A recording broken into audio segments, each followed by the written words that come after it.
Sininausingbu Pranthaba Maitena Taram Oxeri Donald Trump Lakpadagi Mapam Karamadana Aina La Lefale Lan Kame Nobel Peace Prize say I want to be wide. Mapam Karamadana Noina Tori Badolali Aduna Lan Tausin Gani Asini. Magi Nobel Peace Prize say Fangnaba Honabada Israena Kata Dasulale Domina Hijakredana. Nobel Peace Prize say Mahanga Fangli Haina Kalasi. Fanglaba Matung Seran Turan Mayamama Taroglo Hibasu Tambangamdi. USA da so hojik Democratic Party amasung Donald Trump gi Republican Party gi marakta su kanna hunari akoina mamangi video dagi khangle USA gi lan gi jahaz fighter jet na singba Venezuela gi samudra mapanda honjanduna laikhiba ga loinana Puerto Rico haiba leba asida USA gi F-35 fighter jet na singba paisenduna thamkhre haiba mamangi video dagi su khangkhre Venezuela kadai da lai Puerto Rico amasung USA kadai da lai haiba na singba lan ase anytime hekta thokpa yai USA gi lan gi khulai ke ama Venezuela da lan tongnaba paisilakpa asina maram oiraga asumba mayam ase uraga Venezuela da makhoi gi nupa da gi hendoroktuna nupi phauba lan tambikhre mapam singda nongmai kapna singba yauna American anytime lan tawrolagadi karamna ngaksokani lan thengnagani haibatu leba asigi haibidi Venezuela gi lami masing hengaran khare USA na tawroli ba mong asidagi Venezuela President Nicolas Maduro na Caribbean Sea da military drill amasu tawkhre Masida lan gi jahaz tarni thoyer maina yauki lan mi masing lisingani ga samnga muk sarugyaki anti-air fire na singba kaptuna drin na se pangthoki Venezuela gi praja sing lan tak tambi bagi video image ke ama thadorpa dom na soidina thengna biramgani Venezuela oil deposit chauna leiba leibangni adubu lairaba leiba amasuni government na mamangai da praja da lemna paisa kari kara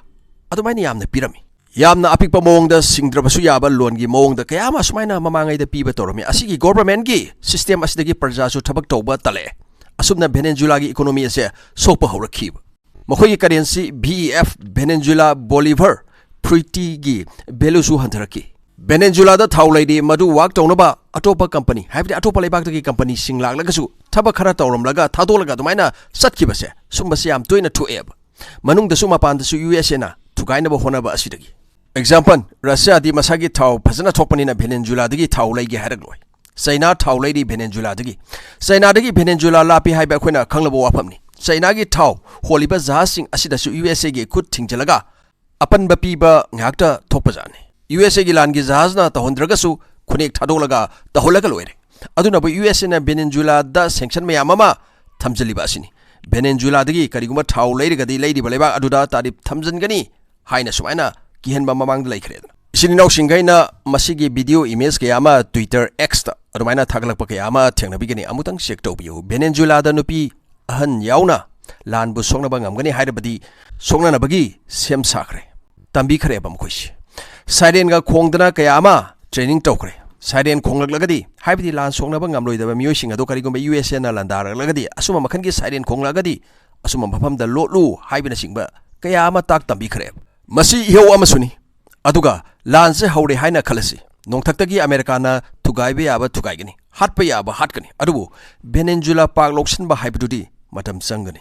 example haibabu Russia na Ukraine ga lan sokna ba asida Russia na loina Ukraine gi leibak mafam sing loksin ba ngamdri basni matam kuina sokna raglabasu maramdi NATO gi leibak singna Ukraine da adumaina mating panglak ba asina maram oiraga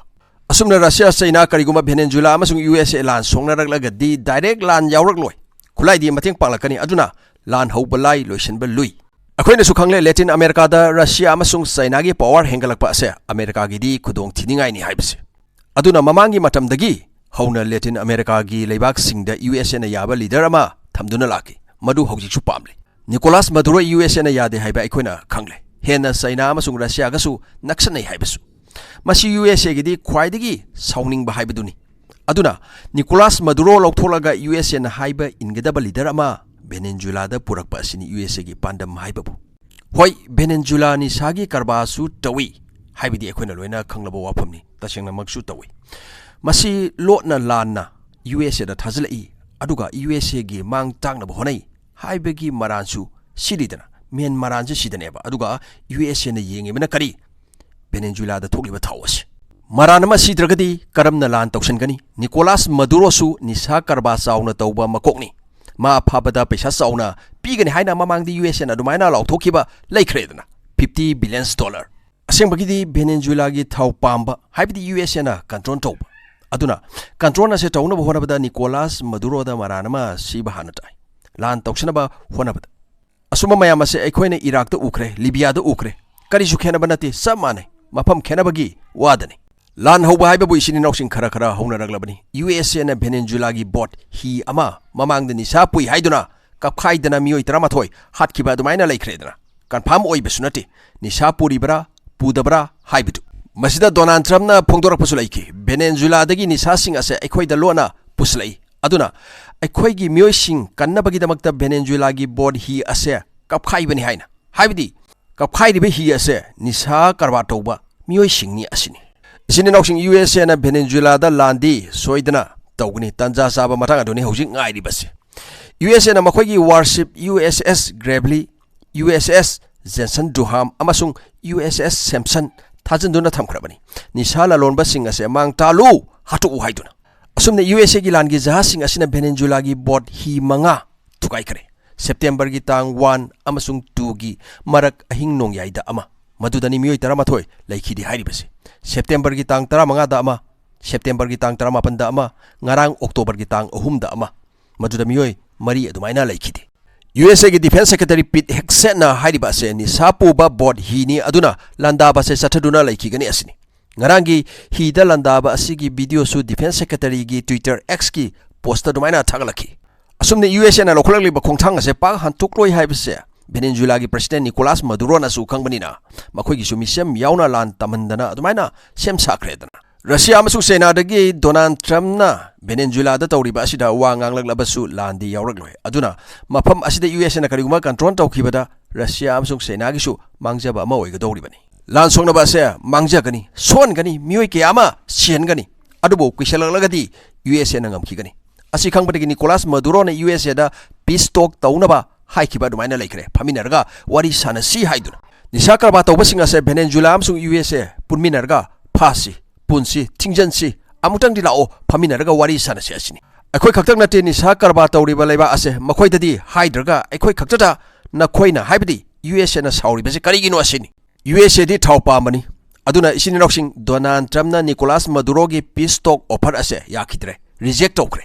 asina haibidi USA lan toba pami mafam asida lan amadi soidna tholagani asini Nisadi Venezuela khaktanate Mexico Colombia su sauna puthokli Mexico gi kuthangda nisa sing ase USA da dumaina changlaglaga makhoi gi haibidi USA gi miosing kayama manghalli asibudi asumma wafamni paisa paimala basu nisada taina rei haibiduni asumne USA na nisagi makonsu thugai duna Venezuela gi thawksu makhoi gi oiba asini makhoi na hoji khaliba asi aduna peace offer ase reject tawrkhaba matungda Venezuela USA ga lan songnana bagi damakta makhoi gi parja yauna lan tambi ba hokre aduna thenglabasu ngalabasu USA amasung Venezuela gi marakta lan amadi uba phanglagani haibise thajai asiarga puran thaba metena kaina na ba yathangni jari kanglei pa imana yaifare yaifaminarsi